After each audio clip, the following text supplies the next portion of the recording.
అనుకోకుండా నువ్వు పోతే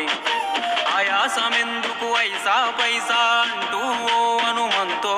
నువ్వు మార్చగలవ తల రాతే నీ ఎదుటి వాడిక